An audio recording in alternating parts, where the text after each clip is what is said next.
এরপরে আতিকুর রহমান, ডিসি মান্নান সহ আমি নাম জানি না অনেকের, কারণ আমার তো চোখ বান্ধা হাত বান্ধা, কিছুই চিনতাম না। ওখানে যেয়ে দেখতাম যে জিজ্ঞাসা করে নাম কি, ওইরকম বলছে।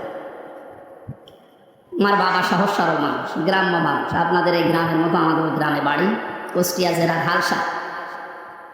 এই শয়তানরা 10 লক্ষ টাকা বাবার কাছ থেকে নেওয়ার পরে আবার তারপরের দিন আবার মামলা দিচ্ছে, অথচ আমি কিছু জানি না। আমি তো আজ মাটির নিচে রিমান্ডে, এদিকে আমার বাবার কাছ থেকে এভাবে টাকা নিতে আসে। কিছুদিন যাবার পরে শুনলাম যে মামলা আরেকটা দিয়েছে। এবার বলছে যা যা বলতে বলছে, যদি না বলেন 50টা মামলা দেব, আর এক একটা জেলায় এক একটা, প্রতিদিন আপনি শুধু ঘোরাফেরা। অথচ নিজে নিজে আমার মাঝে মাঝে বলতো যে আপনি কিছু জানেন না, তাও জানি, কিন্তু বলা লাগবে। বলেন তো কোন জুলুমে ছিলাম আমি? একা মাটির নিচে ঘর, দুনিয়ার কেউ জানি না কোথায় আছি।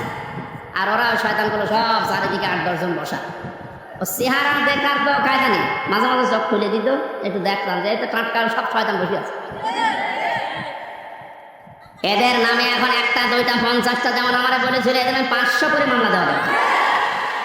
শয়তানরা এবার টেনে বস। আমরা বেশি করবো না, ওই না কতম মিসলিমা তুমি বি। আল্লাহ বলেন যতটুকু ওরা নিয়েছে অতটুকু প্রতিশোধ না। এতটুকুও যদি যা করেছেন 17 বছরে, যদি এতটুকু করা হয় টিকতে পারবেন না। তারপরও আমাদের যিনি দায়িত্বে আছেন আমিরে জামাত, আমাদের মাথার মনি যিনি ডাক্তার শফিকুর রহমান, ভদ্রলোকের সাথে আমিও 4 দিন ছিলাম জেলখানা, কাশিমপুর কেন্দ্রীয় কারাগারে। লোকটার আচরণ ব্যবহার দেখেছিলাম। উনি যেহেতু ঘোষণা দিয়েছে যে না, অন্যায় ভাবে না, যতটুকু যার জুলুম হয়েছিল অতটুকু নিয়ে বাকিটা মাফ করে দিতে, আমরা মাফ করে দেব, কিন্তু যা করেছিলেন ওটা করার পর। কারণ একেবারে যদি বাবা শাহজালাল সব হালাল এটা করে দে, তো শয়তানরা আবার মাজা তুলে দাঁড়িয়ে আবার আমাদের কষ্ট দেবে। নূহ আলাইহিস সালাম দোয়া করেছিলেন একেবারে শেষে, আর যখন না পারলেন বললেন অকালা নূহ রব্বি লা তাদার আলাল আরদি মিনাল কাফিরিনা দাজ্জারা। হে আল্লাহ, এদেরকে আর জমিনে তুমি দাঁড়াতে দিয়ে না, এদের চিহ্ন পর্যন্ত আর রাখার দরকার নেই, এদের আন্ডা বাচ্চা পর্যন্ত যেন দুনিয়ায় না থাকে। ইন্নাকা ইন তাযারহুম ইউদিল্লু ইবাদাকা ওয়া লা ইয়ালিদু ইল্লা ফাজিরান কাফারা। কারণ এই শয়তান যেটা জন্ম দেবে ওইটা আরেক শয়তান হবে।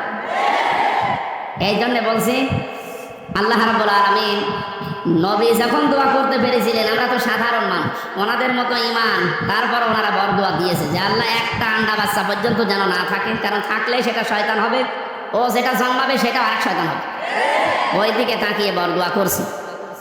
আপনি যা করেছিলেন ওইটার হিসাব এখন কিন্তু আপনাকে দেওয়া লাগবে। সম্মানিত যশোরবাসী, যারা নিষেধ করতো এই 144 ধারা দিয়ে, আজ তারা কোথায় হারিয়ে গেছে? কত কায়দায় পালানোর চেষ্টা চালাচ্ছে, জনগণ পালাতে দিচ্ছে। দরবেশ বাবা পর্যন্ত দাড়ি কেটে নম হয়ে গেছে। শয়তান ওরে দেখে আর ভাবে আল্লাহ তুমি আমার শয়তান বানিয়েছে। এটা তো দেখতে শয়তানের মতো লাগছে এখন, এমনকি প্রশাসন পর্যন্ত ওরা চিনতে পারে না। তখন ওরা যে বন্ধ ছিল ওটা আরেক শয়তান। যাই হোক, এই শয়তান নাকি বলে যে আমার একা নেবেন, মানে ওইটা আরেক শয়তান আছে। আর কে ওইটা? দরবেশ। দরবেশ তো চেনা যায় না, শেষ পর্যন্ত নিয়ে গেছে দুজনে। এখন একে ডিম খাচ্ছে উপরে নিচে বিভিন্ন জায়গায়, ডিমে জায়গা মতো দেওয়া দরকার। এরা মাটির নিচে আমারে নিয়ে যে নখ তোলে না, এই নখ তুলে নেয় যে সমস্ত জিনিস যেগুলো দেখাচ্ছিল যে এইগুলো দিয়ে আমরা নখ তুলি, আপনারা তুলুন। সে যে অসহায় ছিলাম ওই রিমান্ডের 10 দিন, আল্লাহ জানে আর আমি জানি, কারণ দুনিয়া আছে কিনা আমি তো জানি না, কোথায় আছে আমি নিজেও জানি না। যোগাযোগ বিচ্ছিন্ন করে দিয়ে 3টা বছর জেলখানায় আমার আলাদা ভাবে রাখতো। আমার আর মাওলানা মাহমুদুল্লাহ রাখতো একেবারে ফাঁসির কন্ডেম সেলের মধ্যে, 24 ঘন্টা তালা মারা, কেউ কথা বলতো না।